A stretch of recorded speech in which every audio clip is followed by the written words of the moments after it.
Hello everyone. 2019 का paper CDP कराने वाली हूँ। 2024, 22, 21, 20 अपन लोगों ने कर लिया है। आप करने वाले हैं सीडीपी 2019 सेकंड पेपर की। सेकंड पेपर ही करा रही हूँ। इरोस शब्द संबंधित है। इरोस शब्द संबंधित है किससे? जीवन मूल प्रवृत्ति से, मरण मूल प्रवृत्ति से, भय मूल प्रवृत्ति से या प्राकृतिक मूल से। इरोस जो शब्द है ये जीवन मूल प्रति से संबंधित है। Option A. कालीसिस्टोकाइनिन एक हार्मोन है जिसकी सुई इंजेक्शन यदि दी जाए तो इससे प्राणी में क्या होगा, है ना? तो इससे क्या हो जाएगा आपका ऑप्शन, जल्दी से कमेंट कीजिएगा। भूख में कमी हो जाएगी।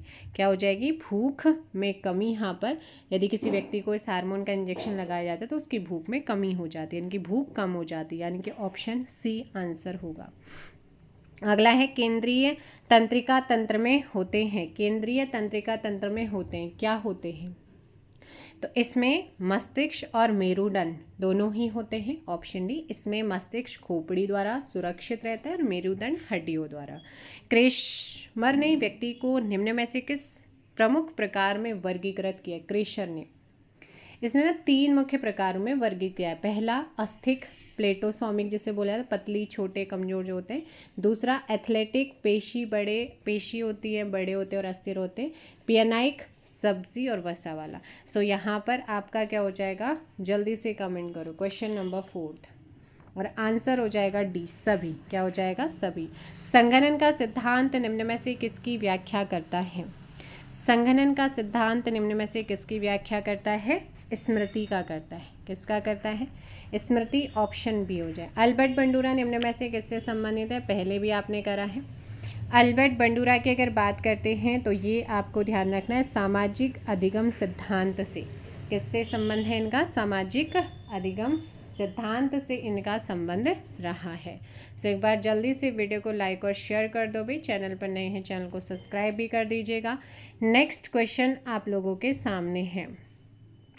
जल्दी से आंसर दीजिएगा नेक्स्ट क्वेश्चन का, है ना। 6 का क्या हो जाएगा? यहाँ पे सामाजिक अधिगम सिद्धांत की हम बात करेंगे। नेक्स्ट यहाँ पर है सृजनशीलता की पहचान हेतु जिसने सृजनात्मक चिंतन परीक्षण का निर्माण किया है वो कौन है? सृजनशीलता की पहचान हेतु किसने सृजनात्मक चिंतन परीक्षण का निर्माण किया? यहाँ पर ऑप्शन क्या हो जाएगा? 7th का बी, टोरेंस ने किया है। तो किसने? एलिस पॉल टोरेंस ने किया है। नेक्स्ट क्वेश्चन पे चलते हैं। सीखने के वक्र किसके सूचक हैं? सीखने के वक्र किसके सूचक हैं?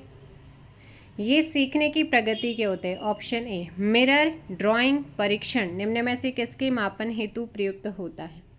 मिरर ड्राइंग परीक्षण। ये आपका किया जाता है किसमें? अधिगम में। किसमें होता है? मूर्त अधिगम में किया जाता है। नेक्स्ट क्वेश्चन है दर्पण चित्र परीक्षण किसको मापने हेतु प्रयुक्त होता है? दर्पण चित्र परीक्षण किसको मापने हेतु प्रयुक्त होता है? क्वेश्चन नंबर 10 ऑप्शन बी, अधिगम अंतरण। क्या हो जाएगा? अधिगम अंतरण। Option B. निम्न में से कौन सा शेष से भिन्न है? TAT, 16PF, रेवेन का परीक्षण, ड्रॉ अ मैन परीक्षण। डिफरेंट यहाँ पे रेवेन का होता है क्योंकि तीनों से अलग है। इसका संबंध शिक्षण में भर्बल व नॉन भर्बल अधिम्यूण को मापने के लिए आता है, जबकि अन्य मनोवैज्ञानिक परीक्षण है। नेक्स्ट यहाँ पर आता है सूझ या अंतर्दृष्टि के सिद्धांत का प्रतिपादन किसने किया है? इम्पोर्टेंट है। ये सिद्धांत जो है वो दिया है गेस्टाल्टवादी वैज्ञानिक ने। ऑप्शन आपका क्या हो जाएगा? बी। निम्न में से कौन शेष से भिन्न है? कौन शेष से भिन्न है ना? तो इनसे अलग कौन सा है? 13 का बी। 16PF कौन सा है? 16PF यहाँ पे ध्यान रखें। सीखने में पलायन आधारित है। सीखने में पलायन आधारित है।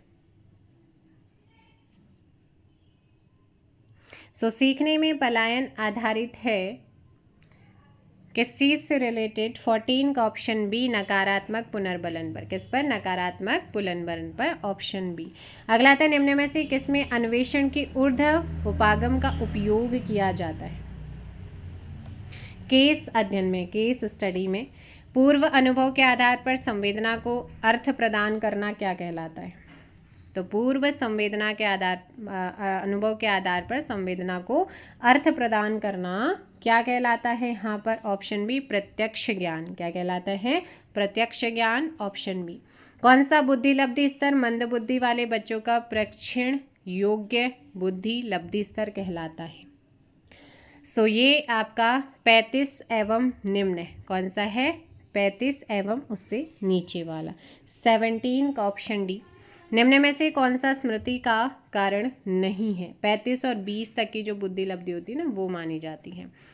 और अगला यहाँ पर आता है विस्मृति का कारण नहीं है। क्वेश्चन नंबर 18, आंसर बी हो जाएगा, स्मरण करने की इच्छा। ठीक है। नेक्स्ट है, पिछड़े बच्चों के लिए शैक्षिक लब्धि की अवधारणा किसने दी है?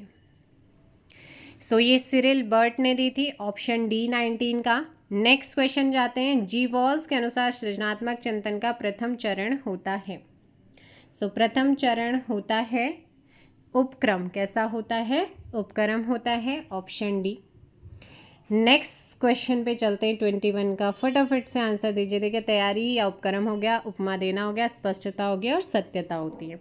व्यक्तित्व व्यक्ति के अंतर्गत उन मनोशारीरिक गुणों का गतिशील संगठन है जो पर्यावरण में उसके अपूर्व समायोजन को निर्धारित करते हैं। उक्त परिभाषा किसने दी है? सो ये दी है यहाँ पर G.W. एल्पोर्ट ने, ऑप्शन यहाँ पर हो जाएगा सी। नेक्स्ट है, भाषा का वह घटक जो ध्वनि की गति के अनुक्रम संचालन एवं उसकी रचना से संबंधित नियम की चर्चा करता है, उसको क्या कहते हैं? उसको क्या कहा जाता है? 22 का सी, स्वर विज्ञान कहा जाता है। क्या कहते हैं? स्वर विज्ञान।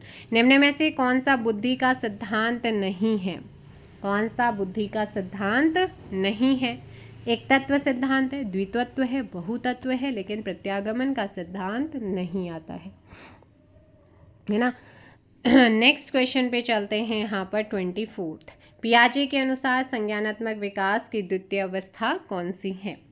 पियाजे के अनुसार संज्ञानात्मक विकास की द्वितीय अवस्था यहाँ पर होती है कौन सी?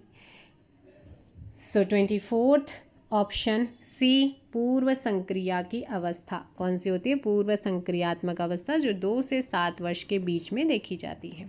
बुद्धि लब्धि की गणना का सही सूत्र आपको बताया था मैंने, परसों की क्लास में बताया था। उससे पहले हमने जो 2024 का पेपर सॉल्व किया उसमें कराया है, 2022 वाले में भी कराया था आई थिंक।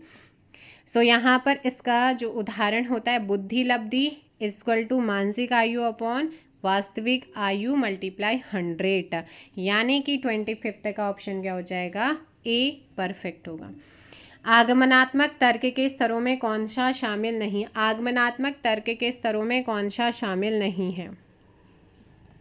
सो इसमें कौन शामिल नहीं है? अगर आपसे पूछता है कल्पना, कौन सा नहीं है? 26 का डी, कल्पना। TAT डैश द्वारा बनाया जाता है। TAT किसके द्वारा बनाया जाता है? 27 मनोवैज्ञानिक निरीक्षण की विधि है, ठीक है, और जिसमें मर्रे मॉर्गन द्वारा 1935 में जो है इसमें किया गया था, ठीक है ना, निर्माण किया गया था इसका। सो 27 का ऑप्शन यहाँ पर डी हो जाएगा, मर्रे। कौन से मैंने बताए थे यहाँ पर? 2 नाम आपको बताए हैं, मर्रे और मॉर्गन। अगला आता है, आँख के रंग को कौन सा कारक इफेक्ट करता है, प्रभावित करता है?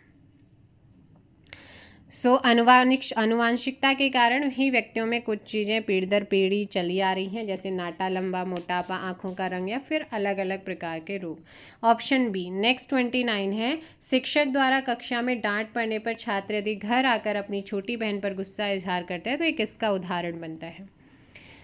सो ऐसा करना उसका किस चीज़ का है? 29 ऑप्शन ए, विस्थापन का है। किसका है? विस्थापन का है। नेक्स्ट क्वेश्चन, मूल प्रवृत्ति की एक प्रमुख विशेषता है जो पाई जाती है किसमें? सो मूल प्रवृत्ति सभी प्राणियों में होती है, जो जन्मजात व प्राकृतिक रूप से प्राप्त होती है। इसमें परिवर्तन समाज और वातावरण के प्रभाव से भी होता है, जो बाद में होता है। सो यहाँ पर आपका 30 का आंसर क्या हो जाएगा? सी, सभी प्राणियों में, तथा ये जन्मजात व प्राकृतिक दोनों होती हैं। 30 का ऑप्शन क्या हो जाएगा? सी। सो ये थे आज के आपके टॉप 30 क्वेश्चंस। मिलते हैं नेक्स्ट वीडियो में, फिलहाल इतना ही। Thank you so much. जय हिंद, जय भारत, जय उत्तराखंड, जय देवभूमि।